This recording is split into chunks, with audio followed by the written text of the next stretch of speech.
Their town council meeting today is October 2nd, 2023, and we are here at 7 o'clock. Please rise for the Pledge of Allegiance. I pledge allegiance to the flag of the United States of America and to the republic which stands one nation, under God, indivisible, with liberty and justice for all. Ladies and gentlemen, please remain standing for a moment of silence. Today we had a working fire in town, and all of our people were safe, and everyone in the building was safe. So our moment of silence is here for the fire department tonight.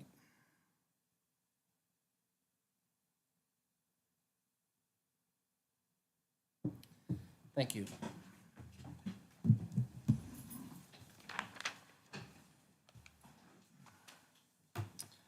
Ladies and gentlemen, the council is going to need to excuse itself for a few minutes. We're going to enter non-public on under 91A:3, Section 2, subsection C for a tax deficiency issue. Can I have a motion roll call vote, move into non-public? So do you need a motion or roll call? We don't need a motion for non-public. We can just go roll call. Aye, Ted Combs. I, Chad Franz. Aye, John Farrell. Hi, Ron Dunn. Folks, we're going to step across the hallway, so we're going to have a discussion with the town manager about this issue. Cheerston, upon Mr. Butler's arrival, please tell him to join us. Mr. Chairman, we'll be going upstairs because the Sunnycrest room is occupied. I guess we're going upstairs.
Let the record reflect that Counselor Butler joined us as non-public.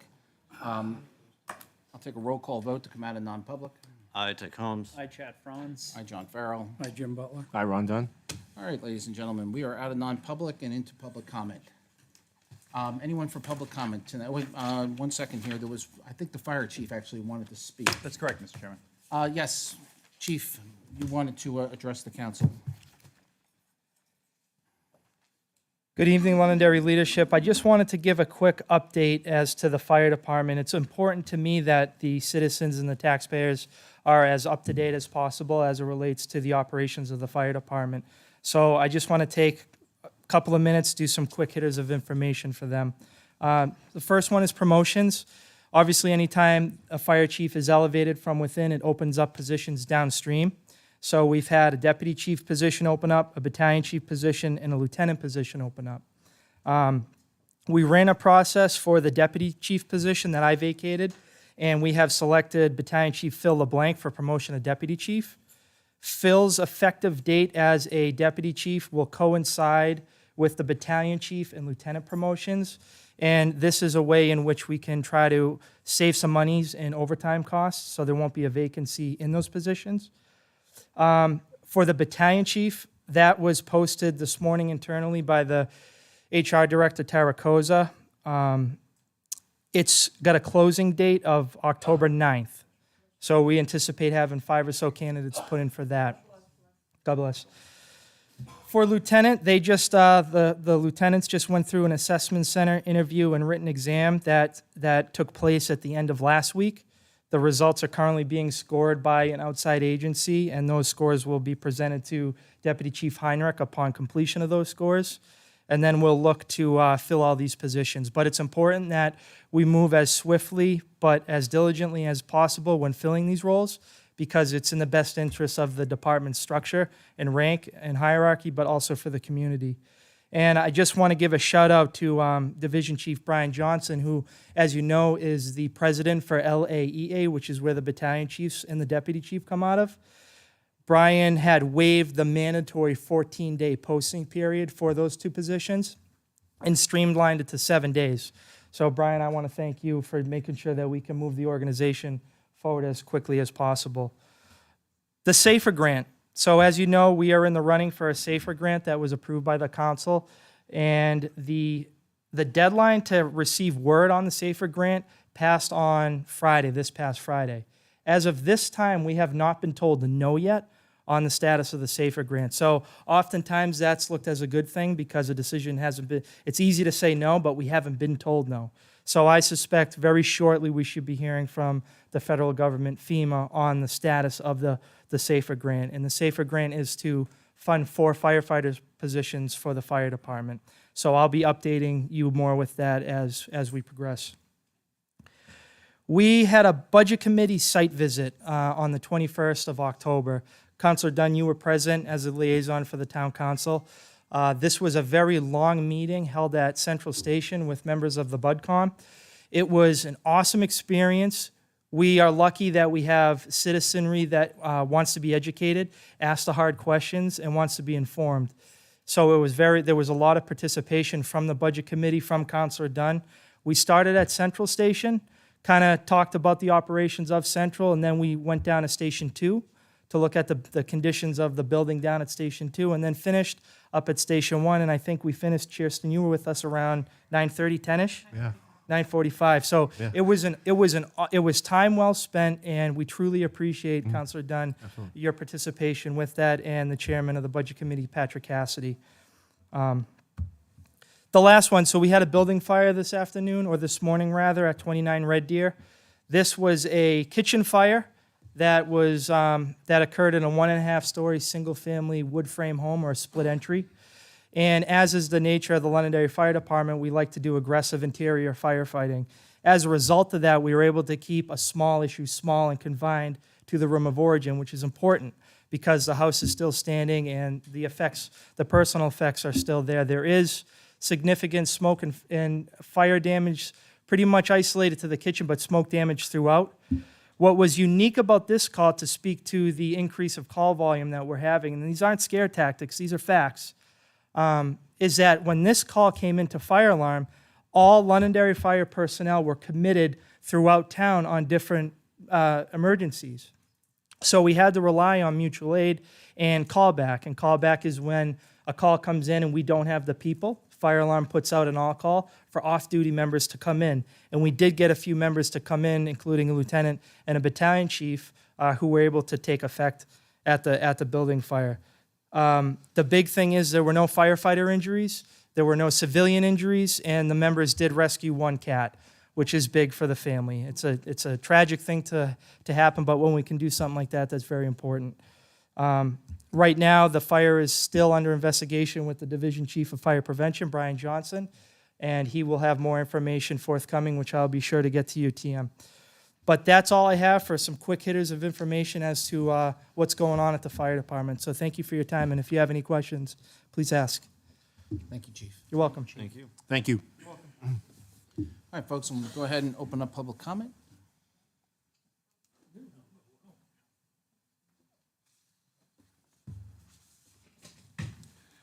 Richard Polinsky, 89 Hall Road. Back on 7/10, I brought something to the attention of the council that you already knew about anyway, and asked to get some clarification on what, if anything, was being done to rectify the situation.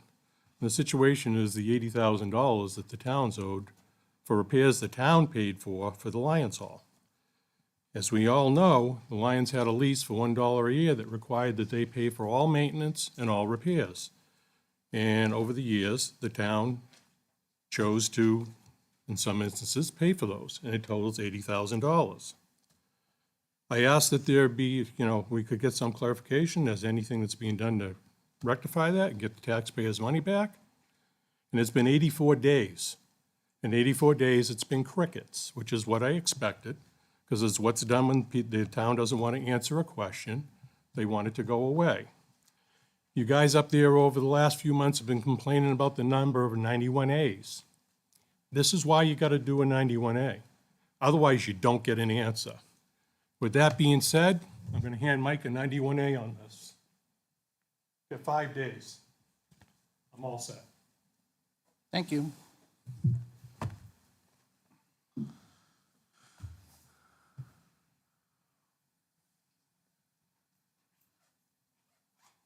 Christine Perez, 5 Wesley Drive.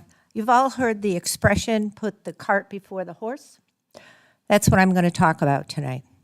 About a month ago, a private citizen organized an open house for anybody in town that wanted to come and talk about the Lions building. And it was attended by some people, including Mr. Farrell. And at that time, it was asked, what do you as the citizens want to do with this Lions building that is your building? And at that time, it's my understanding, I was there, Mr. Farrell, you said, well, we really don't know, we don't know this, and you threw around some figures. So, right shortly after that, the town put out a nice memo saying, come October 14th, from 10 to 12, people of Londonderry, about what you want to do with the Lions building. Yet tonight, we're being presented with a very detailed plan, right down to what office is going to be here, where this bathroom is going to be, what this is for, where this is going to be. But you haven't heard what the people of Londonderry want to do. You haven't heard what the people of Londonderry, who own the building, want with this building. Now, you can say it's all preliminary. It's all preliminary. It's just speculation. But it's putting the cart before the horse. This presentation should have been done, if you cared about what the people of Londonderry said, at that meeting on the 14th. This is what's out there. But what do you want to do, the people of Londonderry? This appears like many other things that have come across in Londonderry as a done deal. A done deal. No, I know the people have to vote on it, but it's coming across as a done deal. And that is not this is why the people of Londonderry file 91As, and don't trust the transparency of the town. Thank you. Anyone else for public comment? Thank you. Public comment's closed.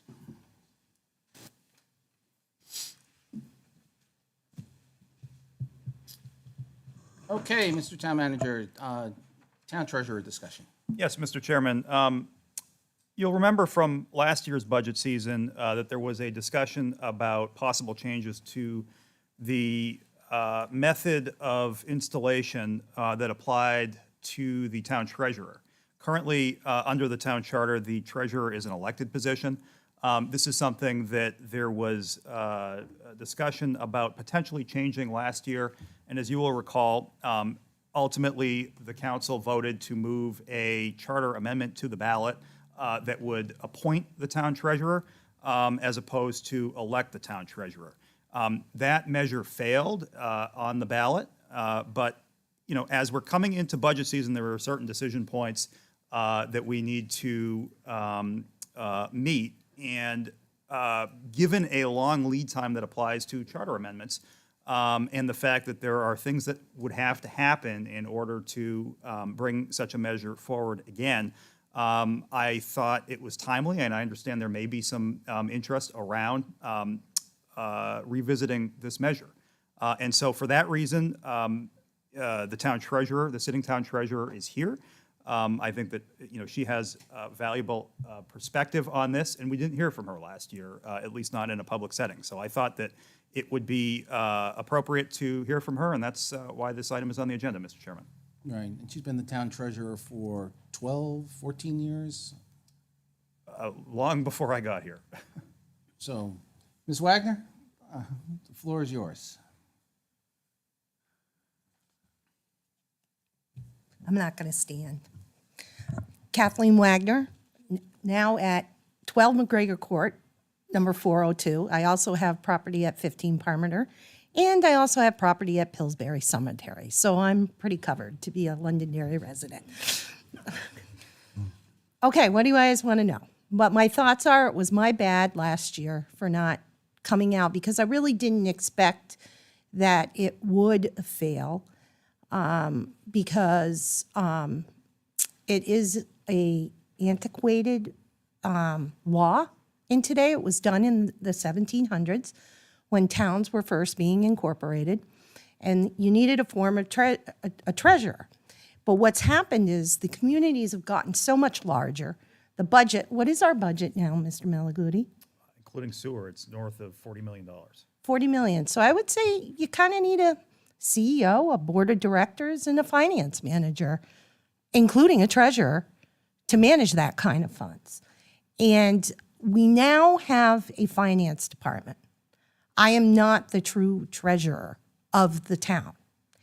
And for all those people that are concerned about oversight and not having the fingers of the community involved, that is a misleading statement in the sense that any resident today in Londonderry can come down and ask to see the town's books.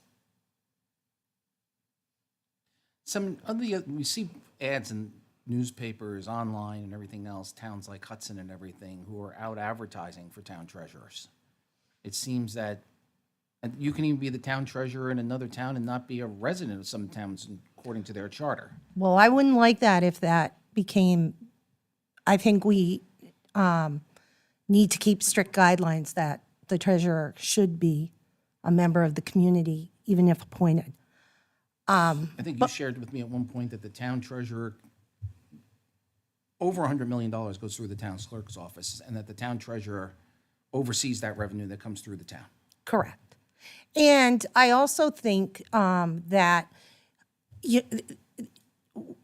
we have, Justin, I'm going to put you on the spot. What is the burden of the town for the finance department? And I mean everything, employees, benefits, how many employees? What's the total figure we pay? For, The entire finance department. oh geez, I don't know that budget off the top of my head. you're looking at probably 500 to 600,000. So we're paying $500,000, and you expect somebody to run and get $2,500 and manage that. You guys got questions? I guess what we're trying to figure out, what we're seeing across the board is, you know, the internet, the way that businesses are run, all changed over the last 20 years. You know, the auditors are looking at things. Our finance director has recommended last year that we do something different. And I'm not saying we should or we shouldn't do anything different. I think we need to have a conversation about how things have changed. That is the underlining, the change. We were $1 million, maybe $1, $2, $3 million back in the 70s. Somebody could do that. Who wants to be responsible for 40 million at being elected and then being able to be accused of, in the paper, on the common, anywheres they like, to say, oh, this person isn't, this person kind of steals, or this person's unethical. That's what happens when you become an elected official. Honestly, who in their right mind is going to run for anything in today's environment of politics? And an appointed person would be protected from that. Mr. Malaguti, if we appointed somebody, could we get a legal opinion on whether or not we can, I'm not asking you for a legal opinion, could we get a legal opinion on whether or not we would be able to do a background check? Certainly, Mr. Chairman. If, you know, if they put their application in, would we be able to, you know, do some sort of references or background checks or things like that? I'm not sure if we can or we can't under the statute. I could certainly get that answer. Please proceed. So a couple rhetorical questions, and obviously the source document for this information would be the town charter. May you please outline the duties and responsibilities currently of the town treasurer for the public?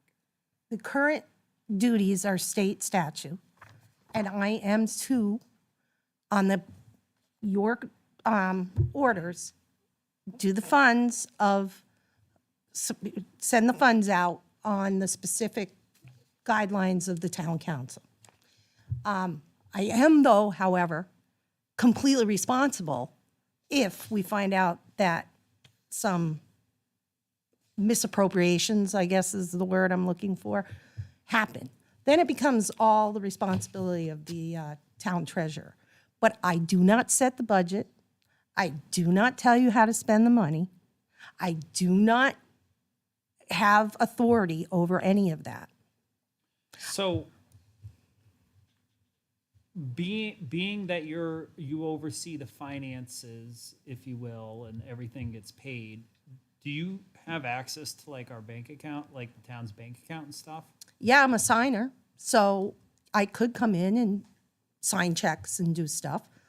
Actually, there was an instance here, long before your time, where we had an issue in the finance department, and I was able to go. I was not concerned they were going to do anything wrong, but it was kind of heated.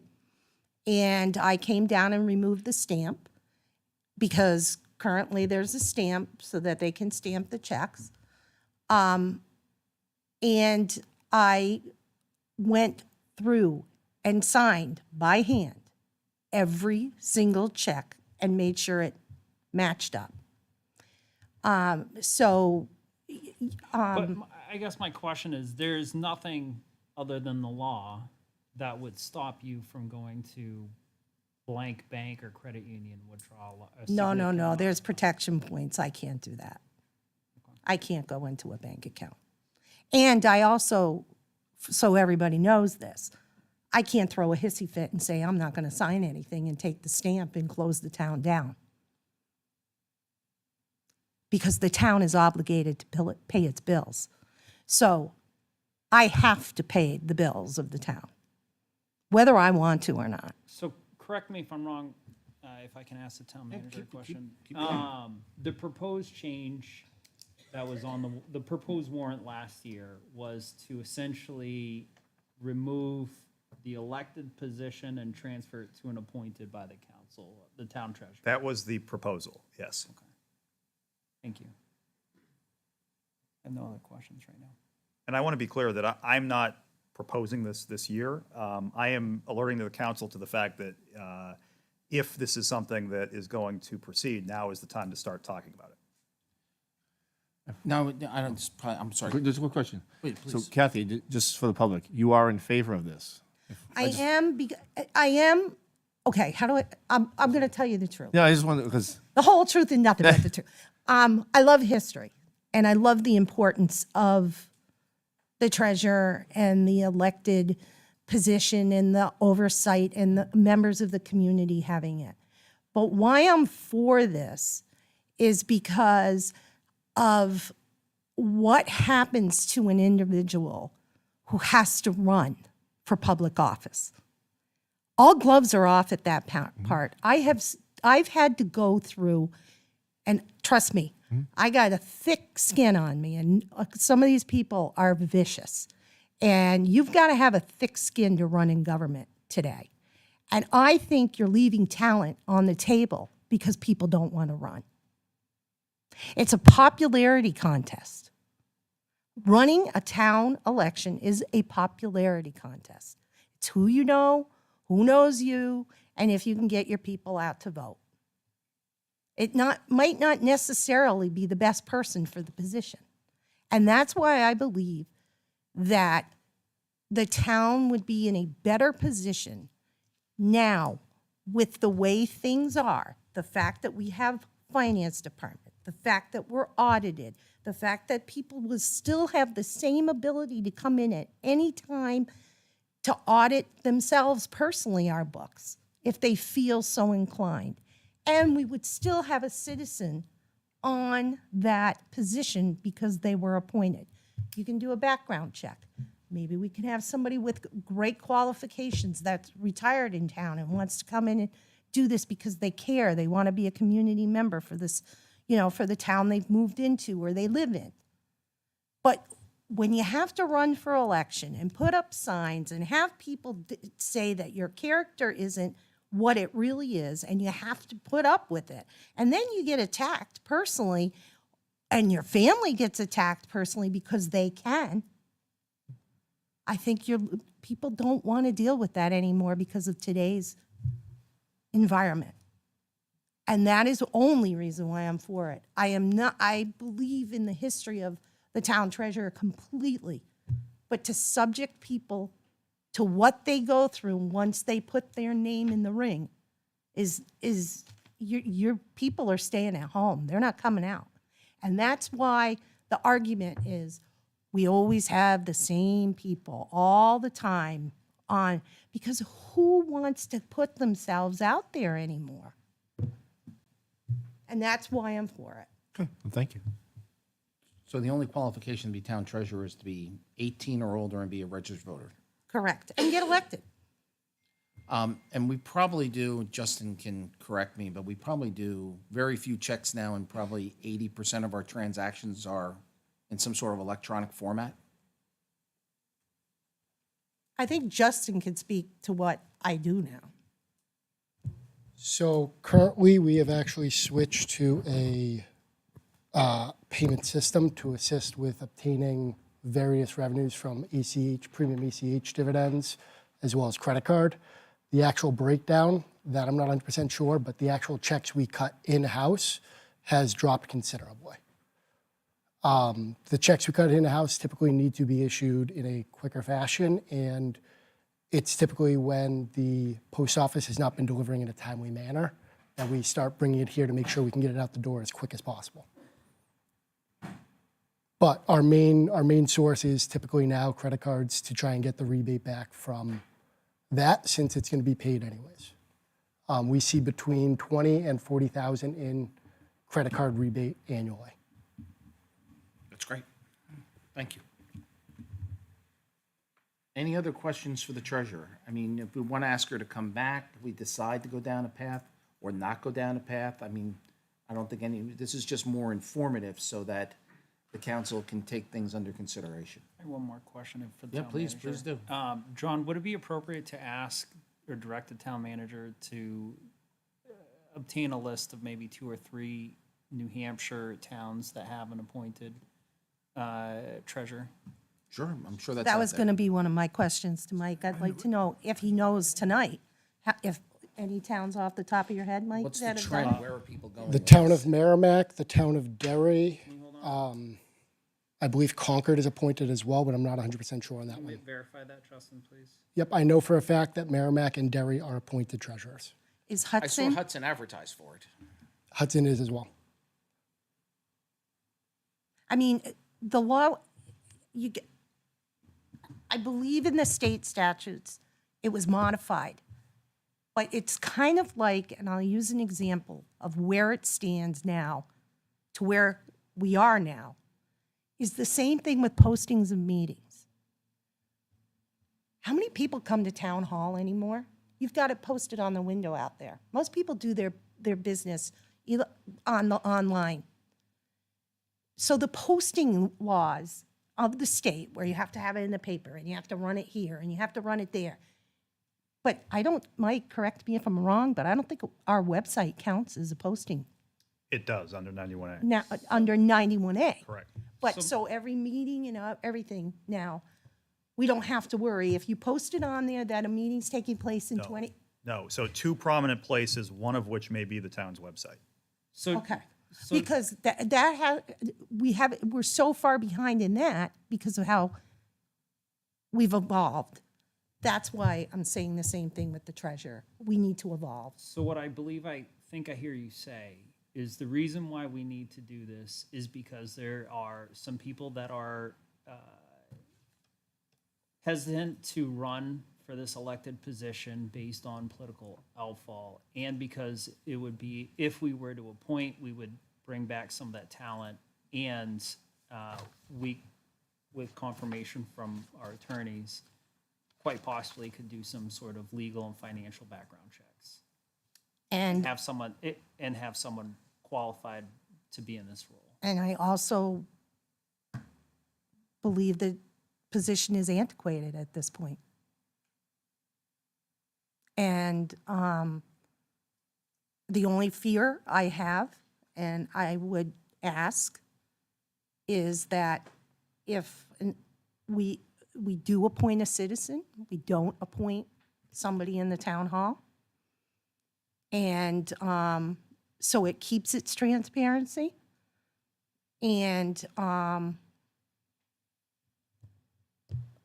yeah, I really do believe elected officials are few and far between because of just how hostile the environment's gotten. So yes, Chad, I'm completely on board with what you stated as part of my reasons. And I do think that there are good people that do run as well. Yes, and I'm not saying that, but I'm just saying I stand at the polls every year for this thing, every 3 years. And people have, first thing too, is we need to start education on this, our government, because people really don't understand how Londonderry works. And people don't understand the position of treasurer. The first question is, well, how are you going to get my taxes down? I can't get your taxes down. I have no control over the budget. I do whatever I'm told by you guys. You're the oversight. That's why there's a lot of benefits to Leadership Londonderry. Mr. Chair. Yes, yes, please. So I think, a little bit of commentary on this would be is if this went to a appointed position, I think the job description would potentially have to change, as majority of what we do is digital. And it's not as much anymore, as we've heard from our treasurer and our town finance director, that they barely sign any checks anymore. So I think the whole job description itself would also have to change if it did go to being an appointed position. So I think it would have to be Consideration. some thought put into that, potentially from our town attorneys and what we can do, but also with the finance director and our current treasurer upon what would make the most sense for this position, but still have it be relevant for a town person to want to be part of it. There definitely would have to be revisions. I mean, it needs to be modernized. That's just, we don't want to get rid of the position. It's character and its history.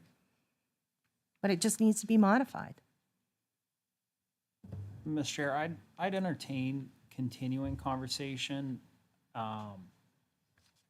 I do have a question. What would be the most appropriate way to find out from maybe the finance directors of Merrimack, Darien, Hudson, their experience with an appointed? And did they transition from elected to appointment in the most recent past? Sure, you need to find out a few things. I also think they changed the pay scale for it as well. So maybe the town manager could direct the director of finance to contact those folks.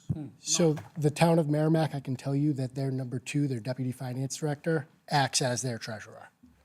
That's been the case for several years now. I'm not sure when they switched over. Would you be willing to maybe put together some data and when it went in effect, and then just a paragraph from each, if it's appropriate, Mr. Town Manager and Mr. Chair, of, I mean, this might be challenging, but like, you know, their optics, their observation of an appointed. I can see what I can do. Yep. Thank you. And just a side note, can you also let us know if they receive a stipend as well? That Because would be good too. if you're a town employee, you don't need a stipend if you get, Yeah, in so my personal opinion. as I recall, the Hudson one was offering, you know, a nice stipend. Correct. So, yeah, if you could let us know, that'd be great. Yep. Thank Not that you. we're gonna do anything, let's just get some facts. We need some information. Anything further for the town treasurer?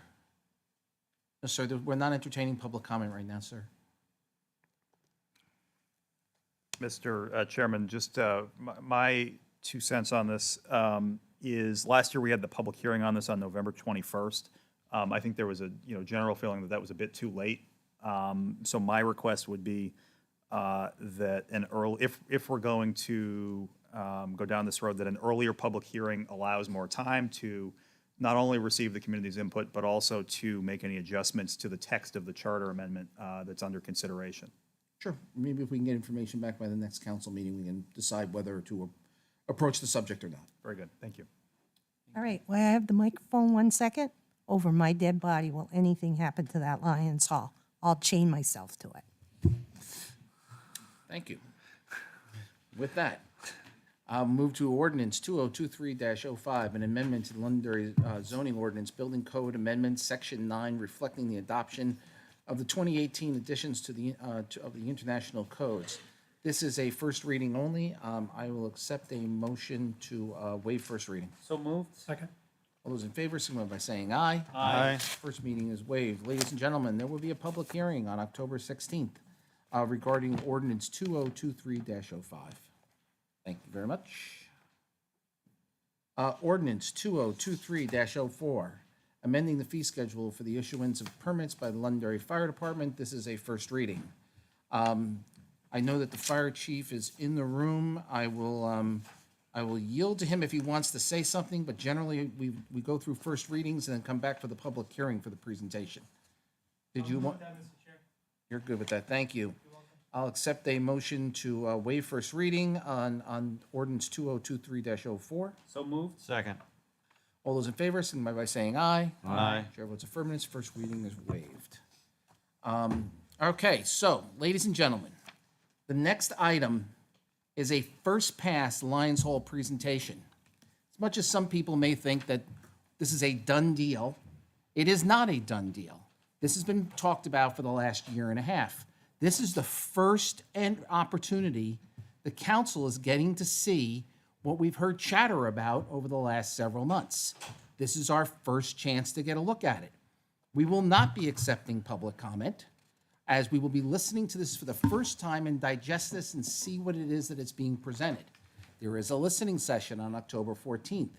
If this is going to be entertained during the budget process, there will be multiple public hearings. There will be multiple opportunities to speak to this. The council has made no decisions, has not decided what they're doing. We don't even know what the presentation completely looks like yet because it's being shown to us for the first time.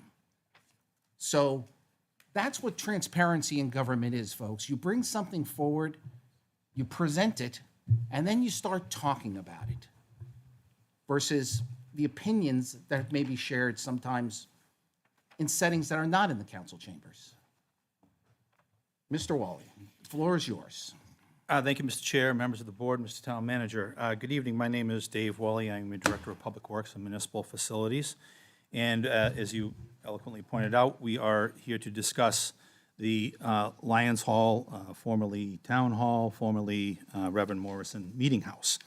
With me this evening is Daniel Tenney from Weston and Sampson, who will go over some of the descriptive purposes of the work that we have performed. And for the viewing public as well, I just wanted to put together a small timeline as to how we arrived to where we are today.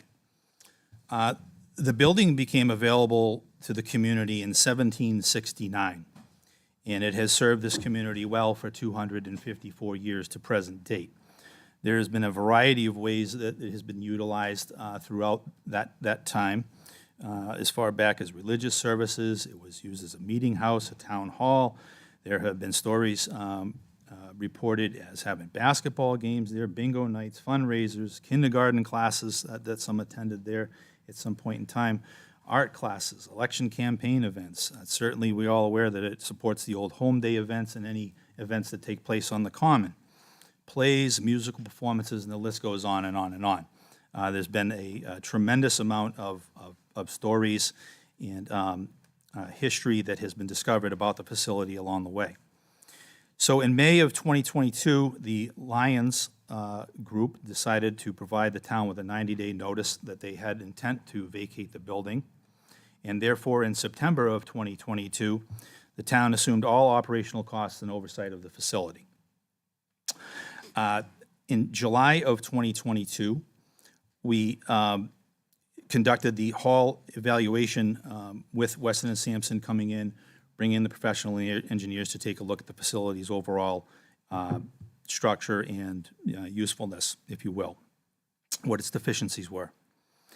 In October of 2022, the evaluation was complete, and that was presented to the town council. This July, past July 2023, we entered into another contract for the conceptual design to be performed with Weston and Sampson. And here we are tonight. So we've done quite a bit of work in a relatively short period of time, but very diligently, and have had a lot of people weigh in, both from the public and at the direction of the town manager. But the task that basically was put before us to get to this evening was basically to, what would it take to reopen that facility as a municipal facility? What needs to change inside there as far as electrical, mechanical, disability, accessibility, fire code, life safety code, parking, quiet bathrooms, etc., to restore its intended use as it was when it closed, how we were using it or how it was available to the public and the community at large before it closed. So the product you're going to see tonight is just that. We needed to figure out how much square footage we needed in order to make the bathrooms compliant. We needed to make sure we had second means of egress.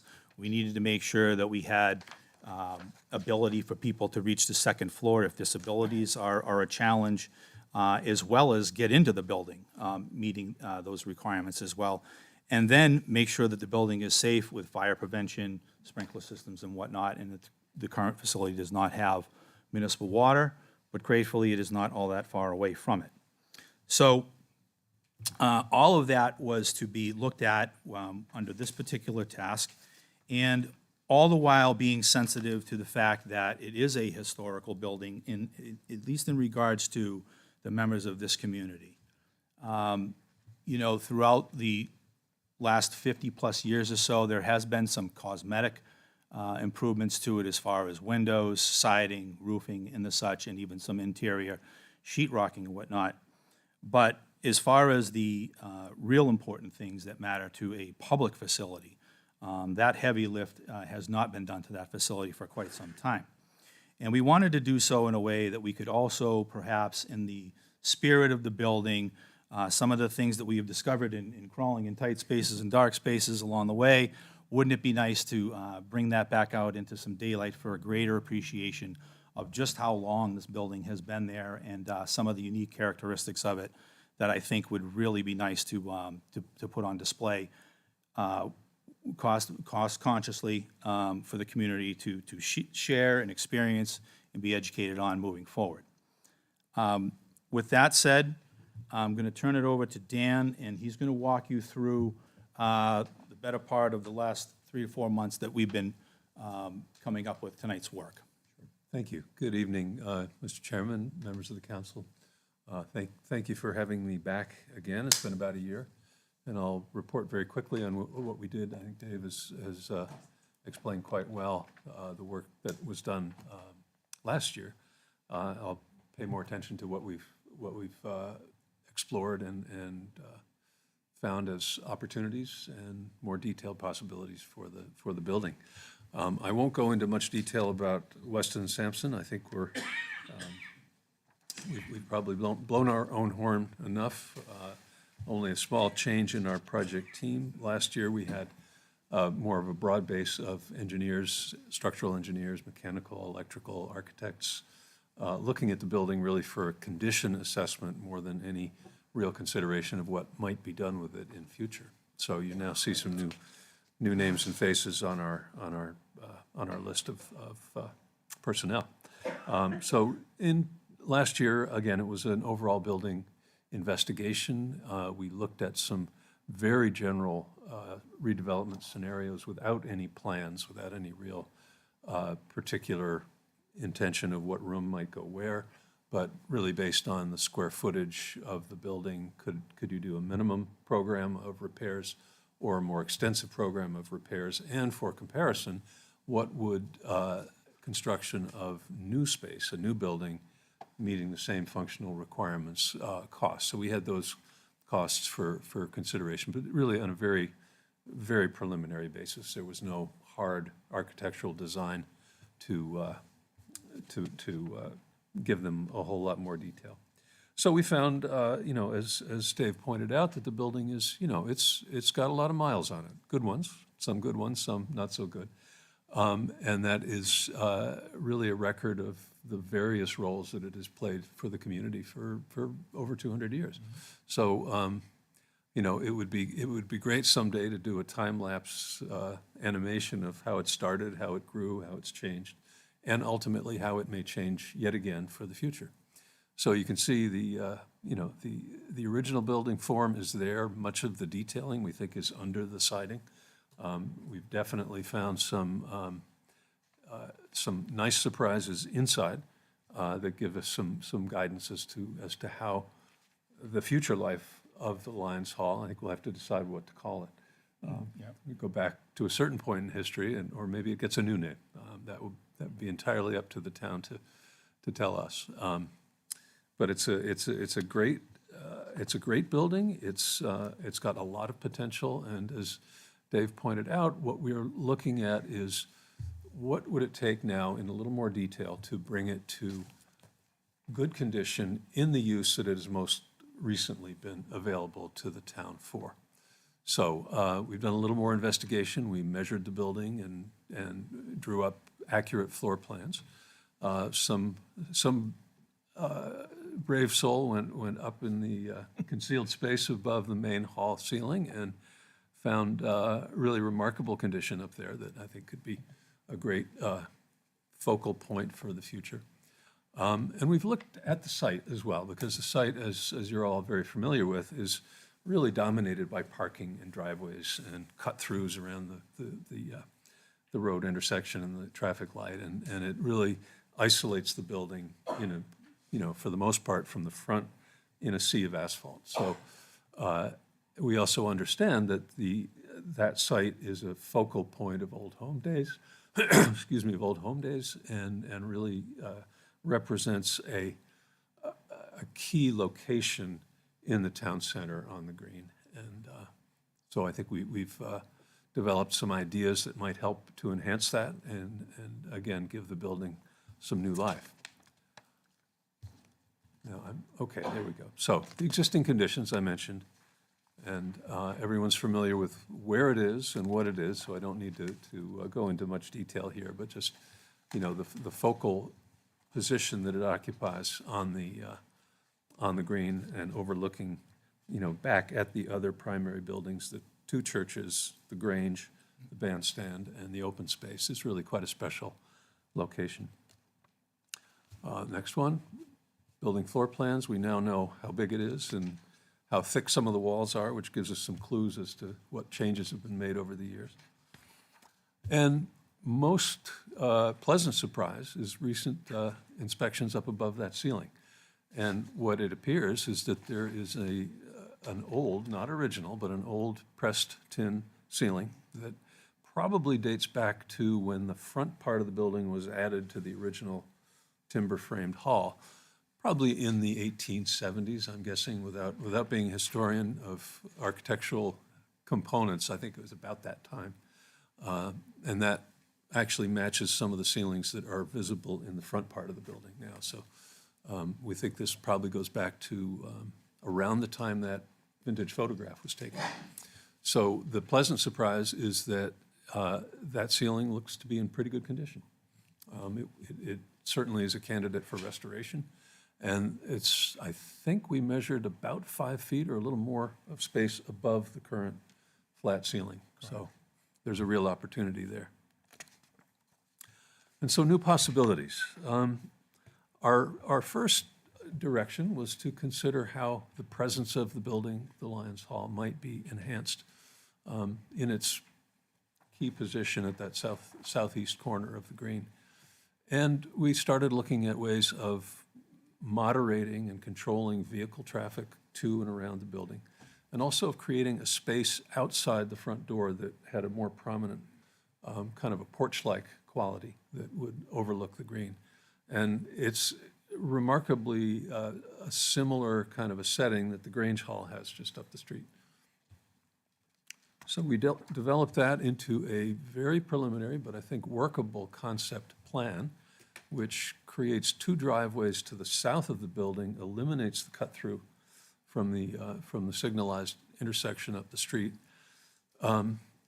and creates a front porch. We call it simply a front porch, which includes a handicap access ramp and some steps and some sitting space and some flagpoles. And really, we think complements the character of the building in a traditional way, but answers some of the modern concerns that one would have. There's also space added to the rear of the building. I'll get to that consideration in a moment. And so that might end up looking something like this. It's meant to be traditional, but again, it does answer some contemporary concerns. That level is the same level as the main floor of the building. So once you're there, that's fully accessible and really would be a wonderful viewing spot for any events going on across the street.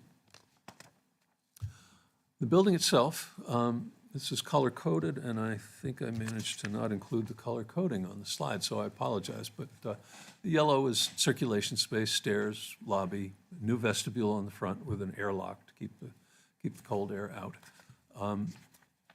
Redevelopment of the existing front footprint of the building with bigger toilet rooms over to the right where they are now, but removing the kitchen from its current location.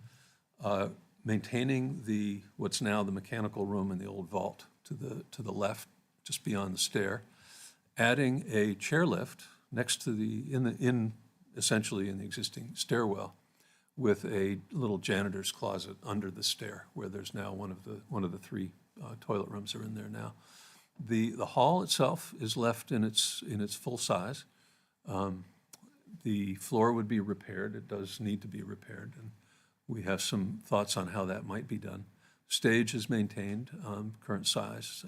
Thought we would get rid of the closets at the back and replace that with a curtain that would give more flexibility for actual theatrical use, or you could still store backdrops or scenery or other things. In the rear, we have maintained what's essentially that little storage area, which does seem to have been present back in around 1880, so that goes back quite a ways. But we've added space to the back left corner for more storage, and then I think importantly added 3 accessible toilet rooms along the back, a new corridor extending out the back. So that gives both an exit, a proper exit from the building. It's accessible from outdoors, from the outside, if there's an event in the you know, the picnic structure out there that doesn't involve the interior of the building, that can be opened up for outside access. And then a larger, probably double or a little larger kitchen area. Now, that's shown here really for illustrative purposes. We've discussed back and forth just how that might be used. And kitchens are funny things. You really need to start with a menu, and then you work backwards and design the space. So this is really some square footage that could be purposed in any number of ways. Now, upstairs, the next slide, please. Sorry, this is a enlarged version of the front of the building, and that's the rear. These are all, I think, in the package you have. Upstairs, the real change is to create kind of a hallway in the middle. The chairlift would access that, the stairway would access that, and then have two independent function rooms to the right and the left. So the one to the right is a little smaller than what's there now, but would be more private and able to be used for any number of things. It's still a pretty good-sized room. And then we took a look at costs. Again, very preliminary look. This is the site costs, and that includes all of the exterior work that I mentioned, the parking, the grading, utilities, and the terrace, the front porch, we can call it that. And then building additions and renovations and repairs. That's, again, a high-level view of what the construction costs might be. There are many ways, both for the site and the building, to look at procurement strategies and timelines, and they will affect, you know, ultimately the final cost. And that, I think, is the extent of it. I'm more than happy to entertain any questions. But as Dave pointed out, this is not a final plan. It does look, you know, the drawings always look more finished than they really are. Yeah, So I'm adding, I'm at, if I'm reading this right, I'm at almost 3.5 million? correct. Is Dale Carnegie going to sell this to the public? So, I mean, because 3.5 million is a big number for this community. understand. And I wish it were not, but the numbers are what the numbers are. We had to be real about it. We can't come in and say we're going to do, you know, $3.5 million worth of work for $1.5 million. And so now is the time. That'd be okay, you could say And, that. and well, you can say a lot of things. It doesn't make them right, but you know, now is the time. I believe that we have a product here. We have a little bit more of a narrowed scope on costs, and it is now time to, you know, for those discussions even more robustly to come forward. Wednesday night, these numbers will be in front of the CIP committee, updated numbers will be in front of them. They obviously have to, they've got a lot of things that they have under consideration. There's a lot of challenges that Londonderry has in front of them. And then 2 weeks from, or I should say, on October 14th at 10 a.m., we will then have a community meeting here to discuss this and bring in ideas, commentary, suggestions, criticisms, services desired or not. And we have a product that people can kind of look at and decide whether it's too much, too little, don't want it at all, what types of questions they may have as to what could it be used for, in a variety of things. And so that's up and coming. And the addition, just so you understand, the challenge that we had really was, it was an additional 1,500 square feet. I know it looks like a lot, but in order to get the bathroom size the right way, to get the chair lift in there and things like that, you had to kind of do things in a certain manner. And so, but you know, people might say, you know, there's no need for a kitchen. There is a kitchen there now. It's the only reason why, what Dan said, you know, we kind of threw one in there. But it's not formally designed in any way. It's not intended to have a hood or a fire suppression system or anything like that, because that's not what's there now. But, you know, now as we shape our way forward on it, then these plans are easily to scale back from or add to or make more robust. One quick thing is, do did we take into consideration any line of sight to grants? And I understand the restrictions around historic buildings and everything else. Yeah. We've had that discussion. Correct. I mean, are there any other kinds of grants? There's one that more recently that we just became aware of as well. Right. But we have to do a little bit, we literally just within the week we found out about, but that's more for an existing That's right. facility. So there's a grant opportunity that we just became aware of for community centers. The problem is that structures that are currently being used as community centers fare much better under their the ranking criteria. So part of that is a possibility. We would have to devise a very convincing package that this is the this is the type of community use that we're envisioning. This is the community programming that we're envisioning, so that we don't take the money, turn around, and then use it for something other than a community center. Now, let me be as clear as I can be that in any discussion that I've had either with the town council or at the staff level, we've never talked about doing anything else. We've only talked about multi-purpose space that would be open to the community. But the problem is that this grant has very strict requirements for proving that you've either done that in the past or that that's what you're going to do in the future. And that I foresee as a challenge because it hasn't been exactly used as a community center in the past. It's either that or the New Balance logo. I know. But to the point about grants though as well, I mean, obviously, energy efficient type heating systems and things like that. There's potential for grants like that. It's, if we're going to go with some kind of a solar package or something like that, if we're going to use it as a warming shelter or a cooling shelter, there are things that can offset some of the costs. But I understand the sticker shock. But as we all know, and I think Bob Slater's in the room, and he can attest to, the cost of construction for, municipal/commercial buildings is on the rise. It's very costly and it's growing exponentially. And Dan and his team has done a good job at trying to, and I very pointedly tried to get numbers, but again, the numbers are what they are. And so now some tough decisions need to be made. Understood. Jim? Yeah, Dave, after looking at there's 8 items that affect the ADA compliance laws.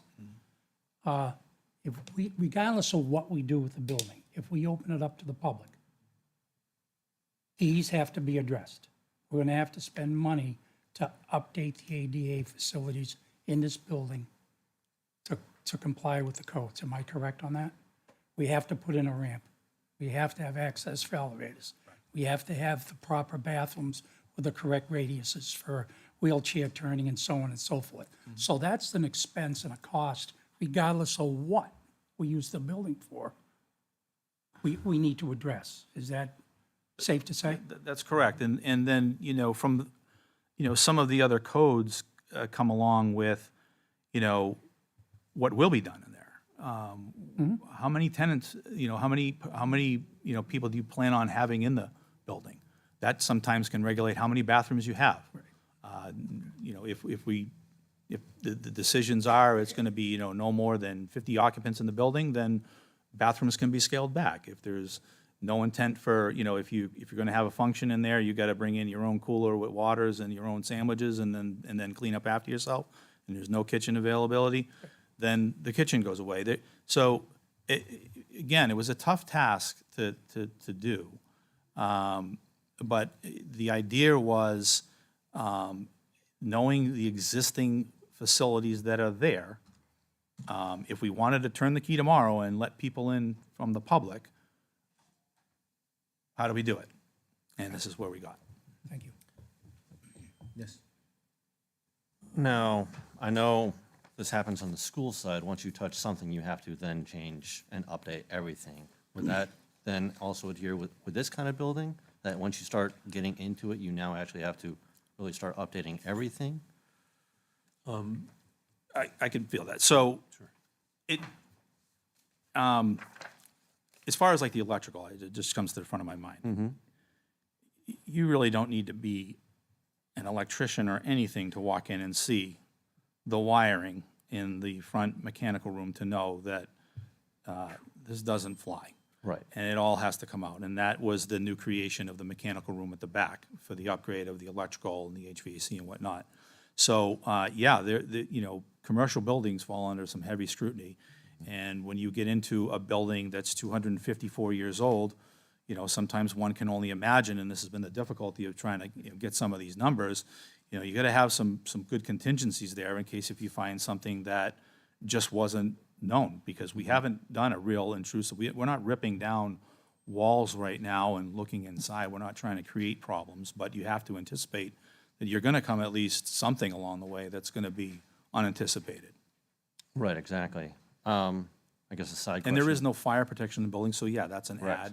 add, so.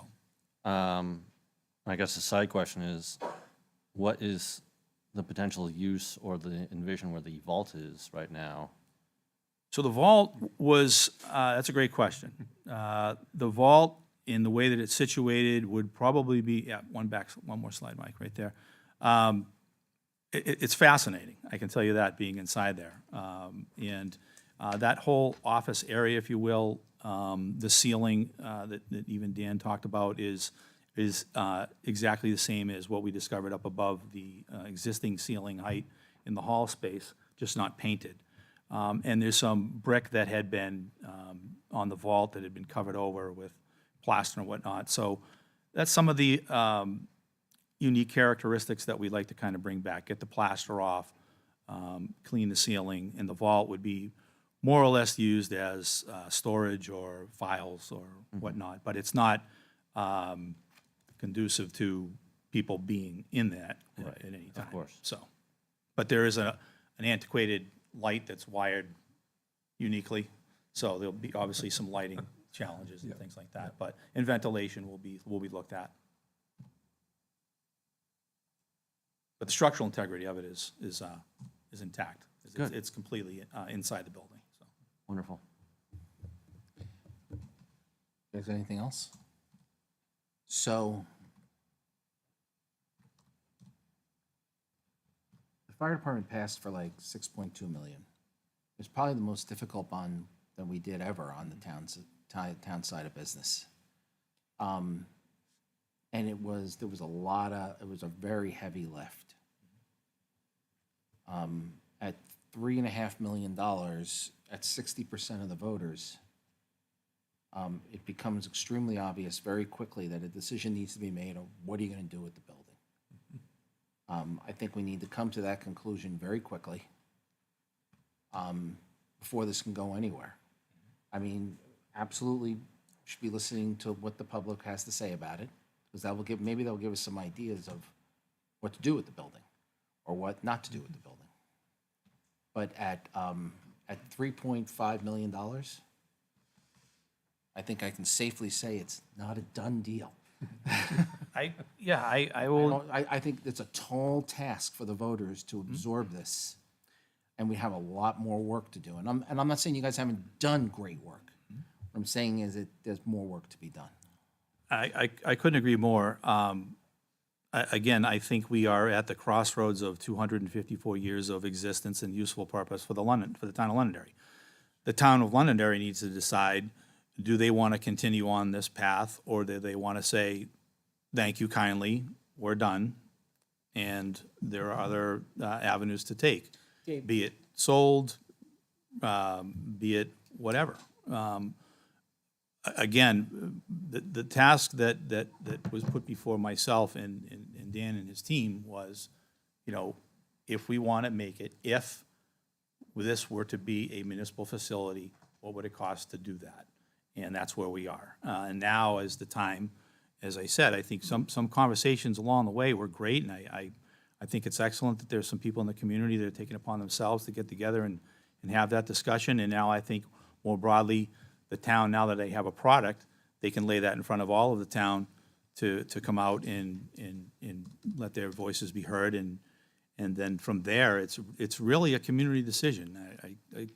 From my standpoint as the Director of Public Works, having another facility to maintain and take after, if that's my job, I'll do it, and I'll do it gratefully, and I'll do the best of my ability. But, it's a community center is the vision. it's how it's been served in this town for, over 250 years. And again, it's just, that's where we are. The cost will only go up, so before it definitively gets too far out of reach, then, I think now it's time for the discussion.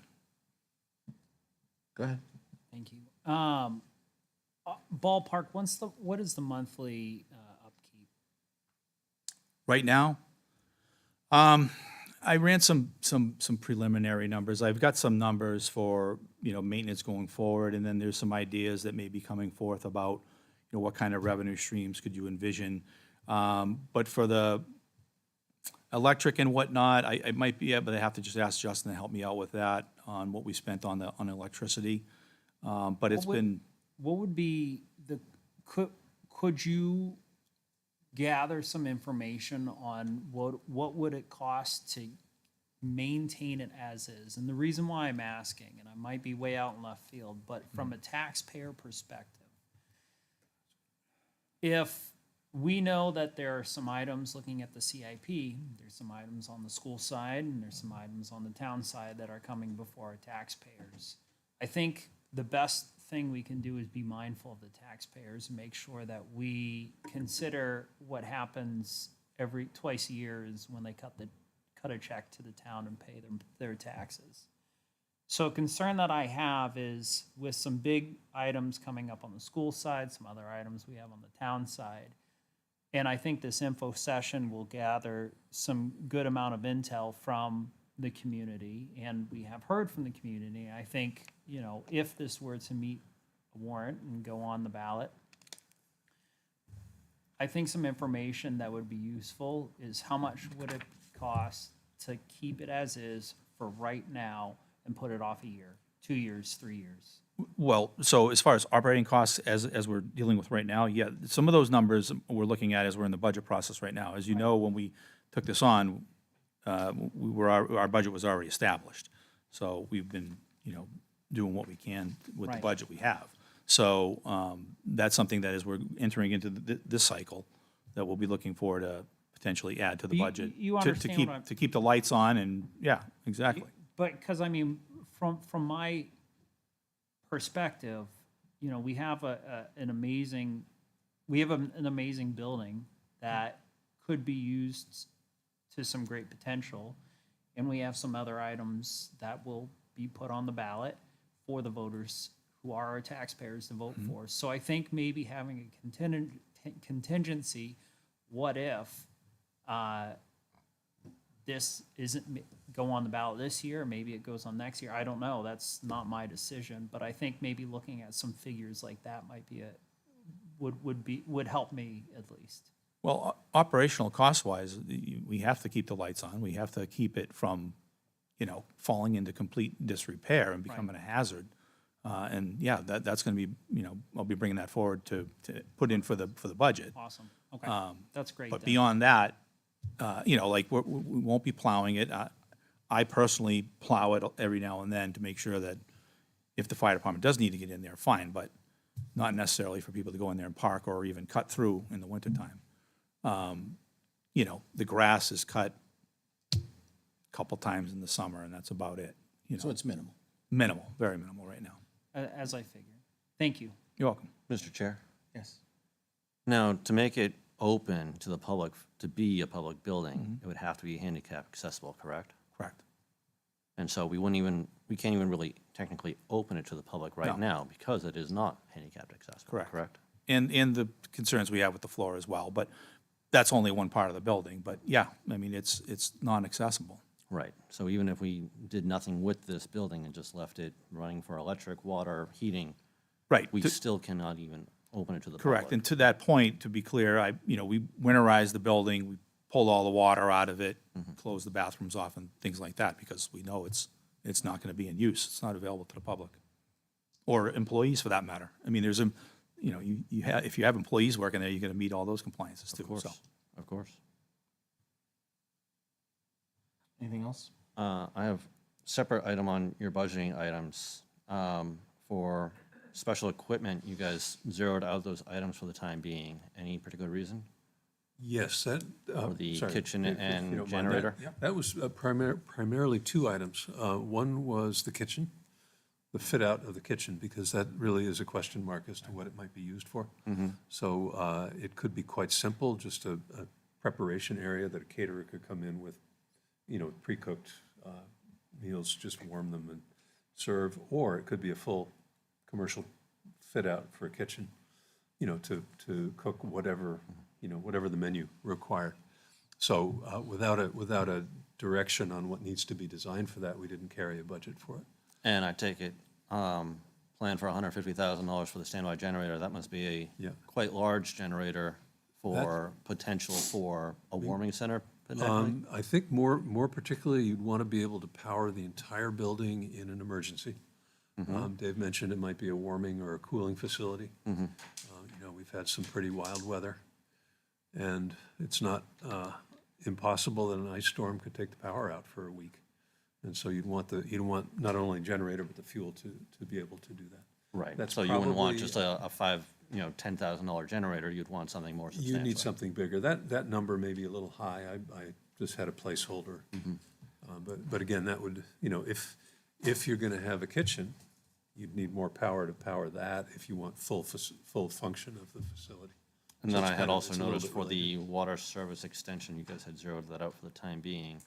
That would be most important for a sprinkler system. Right. So if you don't need the sprinkler system, you don't need that. I don't know what the capacity is now. The kitchen, if it's a commercial kitchen, would have some fire suppression around the cooking surfaces. So you wouldn't necessarily, and that's not a water-based system, that's a gas bomb. And do we have any sprinklers there right now, or There are no? none there now, no. So, but for it to be a public use building, would we need to have sprinklers? I don't believe so under Really? the building code. And it depends on what that use would be. Interesting. So based on, the types of, the amount of people you have in there, perhaps what you do in the building, code would dictate that. Interesting, okay. It would have to do with, the construction type, which we know, but then the occupancy, the number of occupants and travel distances are affected primarily by whether you have or don't have a sprinkler system. So a lot goes in the mix, and a lot of those are unknowns at this point. And then also for the traffic markings, you guys had zeroed that out for the time being too. Any particular reason on I that one? think that was just the marking. Okay, I think Dave offered to paint the stripes in the parking lot. Take care. okay. You Just can checking. handle that in-house. But that does bring up a point that that there may certainly be some items on that list, both for the site and the building, that the town could undertake directly, or could contract for in a, not one single contract all at once. Okay. Okay. And just aside from this, I just wanted to let you know too that today we had the bid openings for the library roof. And so I'm evaluating those right now. Figures came in between 100 and 150,000 to do the existing original rubber membrane roof, and also one backside of the dormer as well. So those bids were open today. I know your next meeting isn't for 2 weeks, but I just wanted to give you the heads up that I want to look at those bids closely, check references, insurance, bonding, and all that, and move quickly so that that roof is done before wintertime. So I just wanted to give you a heads up. Mr. Chair, I'll just chime in a bit of commentary with my experience in construction. My vast many years that I've had, I gotta say their numbers are a lot more spot on, as, pricing has been really increasing over time, and, a lot of the general contracting I've done, this is a lot spot on from what I've been seeing. Thank you. Well, we appreciate the hard work and everything. I think we have a tall task ahead of us. Don't disagree. Thank you. Thank you. Okay, thank you very much. Thank you. Okay, on to old business. Final review of term expiration list for appointment of town boards. Good evening, everyone. So you have in front of you the list of all board and commission positions that are either expiring this year that are vacant or that are open due to resignations. But before I go into it, I would like to present to you that we had 2 people resign from boards this past week. So I would ask the council to approve the resignation of Glenn Douglas as a full member of the Recreation Commission, and Lee Jeffers as an alternate member of the Heritage Commission. I'll accept the motion to accept the resignations as presented. So moved. Second? All those in favor, signify by saying aye. Aye. Chair votes affirmative. I will say I'm a little disappointed that Mr. Douglas didn't stay on. I'm actually the person who nominated him to that committee. And I thought that from everything I got, he was doing, an outstanding job, and that his participation was valued by the committee, and that he had a lot of insight to, some of the recreation programs. So I wish him well. Thank you, Mr. Chair. Please proceed. So the one additional, I reviewed the town municipal code and the town charter since filling these spots, and I did find that we have one additional spot that is not on here that I will post in the final form that I will send to the newspaper and post on the website and social media as our municipal code requires. And that is there's one additional alternate position for the ZBA per section 9.2 of the town charter. We are required to have 3. So we'll be adding a ZBA alternate position that will expire in 2026 to this list. Any questions? We're going to have to come back to you at a future meeting to talk about whether the council is going to interview current sitting board members or not. We'll have that as a separate discussion. Generally, it's gone different ways over the years, so want to be able to have a discussion about it. If it would be all right with you, it would be lovely to get new talent banks forms, just to make sure we have the most current, up-to-date information. Some of these board members have been sitting for many years, and it would be lovely to have the most current information on their interests, their contact information, to enhance our records. So if they'd be willing to do that, that would be lovely free. to express their interest. I will be reaching out to these boards and commissions, both the people whose terms are expiring, and I have the list of names if anybody has questions, and to their chairs as well, to make sure that we're all on the same page. I did do fairly extensive research into oaths of office, appointments, to come up with this list and make it as comprehensive as possible. My question to you would be, I did put a November 2nd deadline, so that leaves us 4 meetings in the rest of 2023 to fill these positions. It is a substantial number of positions with a potentially large number of interviews. Well, we'll have to make the determination of whether we're going to interview Brady or not, and then we may have to have a special meeting. Okay, great. Thank you. You're welcome. Any questions? No, Mr. Chair. Do I have your go-ahead to officially post this then? Yes. Everybody okay with it? Yep. Excellent. Thank you so much. Thank you. Let me get this back to my agenda. I'll accept a motion to approve the minutes as they are presented in our packet. Just for point of clarification, Mr. Butler will need to recuse himself, is that correct? That's correct. I will make that motion.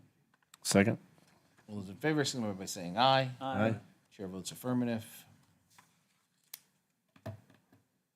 You're recusing? Abstain. Abstain? You're abstaining. I'm abstaining. I already called for the vote, didn't I? Yeah. Yes, you did. Yeah, I was waiting for your voice.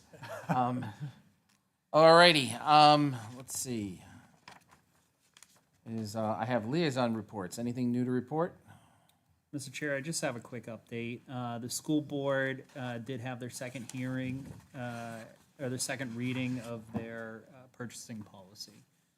And that will move to a third reading. And that's it. Mr. Chair, I'm on the building committee for the kindergarten, for the study of building the kindergarten, and the building committee will be presenting their findings to the school board tomorrow night, Tuesday, to the school board. Thank you. Anything else? All righty, town manager report. Sure, Mr. Chairman. I just have 2 brief things. One is, I couldn't be prouder of the finance department and their interactions with the public. This is the one department that bends over backwards more than any other department to push information out to the public when they have questions. The town treasurer was here tonight. She complimented the finance department for doing just that. And so I have to respond to what I heard in public comment, which is that people have to file 91A requests because they can't get information out of the finance department or out of the town about the town's finances. Nothing could be further from the truth. The finance director does an excellent job, as I've said in the past, responding to citizen inquiries, taking citizen phone calls, and any suggestion otherwise is just wrong. I want to address specifically the suggestion that the town has ignored the inquiry that Mr. Belinsky has about recovering $80,000 that was spent out of the Expendable Maintenance Trust Fund to repair the Lions Hall. I know, because I've discussed it with him and I've stated this, that the town has indicated to Mr. Belinsky that we're not suing the Lions. The Lions who have done everything that they've done for the community. Any kind of pursuit of the Lions for the money that the town has invested in the Lions Hall to maintain that town asset over time would have to involve a careful look at whether that was throwing good money after bad money, whether that was going after a trusted partner, a trusted member of the community that I think should be commended. And so that would need to occur. Just for clarification, all of those funds were approved by the sitting town council and voted to be expended. And you checked off the next point that I was going to make, Mr. Chairman, Just which is, checking. if we were to sue the Lions, I suspect their first defense would be, well, why did you approve all of those expenses? We had a lease that was drafted one way, didn't work in practice, and so the two parties cooperated to maintain that asset that the Lions safeguarded for all of those years, just doing the best that they could. Did they maintain it in pristine condition? No, they didn't, but they did the best with the resources that they had. I've told all of this to Mr. Belinsky. I've told him this multiple times. If memory serves, more than a year ago. Mr. Belinsky may not be satisfied with that answer, but that's very different from the town is ignoring us. The town is not giving the people the information that they're requesting. So that's what I wanted to say on that point. On a more positive tone, Mr. Chairman, I wanted to direct everybody's attention to what our rec department is doing. As was introduced to the town council last time around, we now have an assistant rec director, Doug Cole, and together with Mr. Salidas, the director, they are working on fall programs and events. They are improving their outreach efforts to the community and putting together things like Fall Into the Season event, Trunk or Treat, a youth program that they're going to be running. So really good things happening in the rec department. I couldn't be happier with their public outreach, with the work that they're doing to reach all of our residents in town. And that's all I have for my town manager report tonight. Thank you. Kelly, anything for the assistant town manager?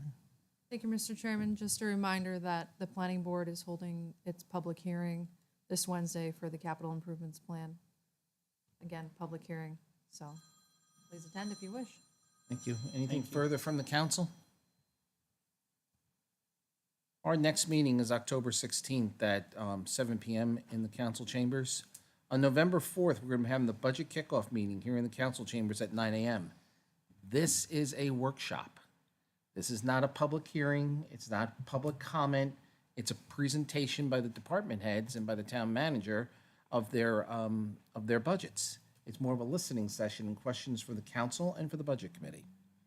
November 6th, we'll be having a town council meeting, and November 20th, we'll be having a town council meeting. With that, I will ask, if there's nothing further, I'll ask for a motion to adjourn. So moved. Second. All those in favor signify by saying aye. Aye. Chair votes in the affirmative, and we are adjourned. Thank you.